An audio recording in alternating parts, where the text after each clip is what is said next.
Good morning, everybody, and welcome to today's devotion for December 20th.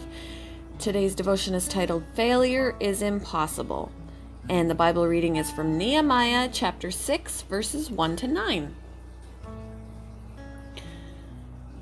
When word came to Sanballat, Tobiah, Geshem the Arab, and the rest of our enemies that I had rebuilt the wall and not a gap was left in it, though up to that time I had not set the doors in the gates, Sanballat and Geshem sent me this message.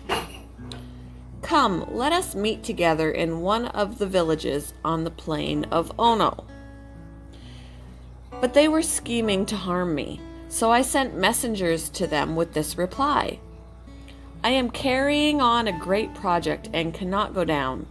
Why should the work stop while I leave it and go down to you? 4 times they sent me the same message, and each time I gave them the same answer. Then the 5th time, Sanballat sent his aide to me with the same message, and in his hand was an unsealed letter in which was written, It is reported among the nations, and Geshem says it is true, that you and the Jews are plotting to revolt, and therefore you are building the wall.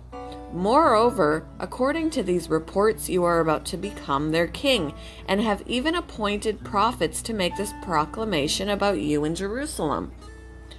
There is a king in Judah. Now this report will get back to the king, so come, let us meet together. I sent him this reply. Nothing like what you are saying is happening. You are just making it up out of your head. They were all trying to frighten us, thinking their hands will get too weak for the work and it will not be completed.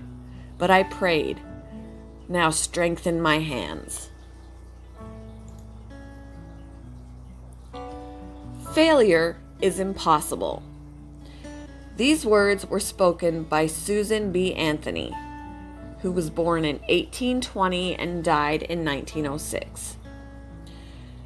Susan B. Anthony is known for her immovable stance on women's rights in the U.S., though she faced constant criticism and later an arrest, trial, and guilty verdict for voting illegally.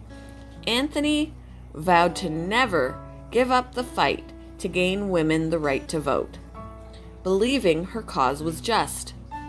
Though she didn't live to see the fruit of her labor, her declaration proved true. In 1920, the 19th Amendment to the Constitution gave women the right to vote. Failure wasn't an option for Nehemiah either, mainly because he had a powerful helper, God. After asking him to bless his cause, rebuilding the wall of Jerusalem, Nehemiah and those who had returned to Jerusalem from exile in Babylon worked to make that happen. The wall was needed to keep the people safe from enemies, but opposition to the cause came in the form of deception and threats. Nehemiah refused to let opposition deter him.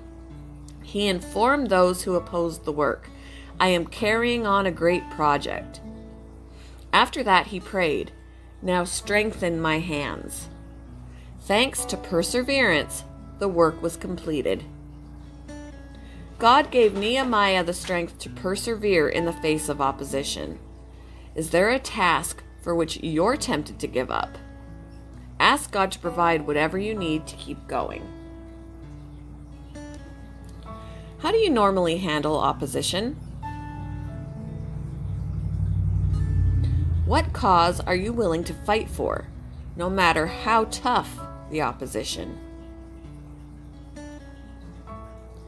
Thank you for joining me for today's devotion, and I hope you all have a wonderful day.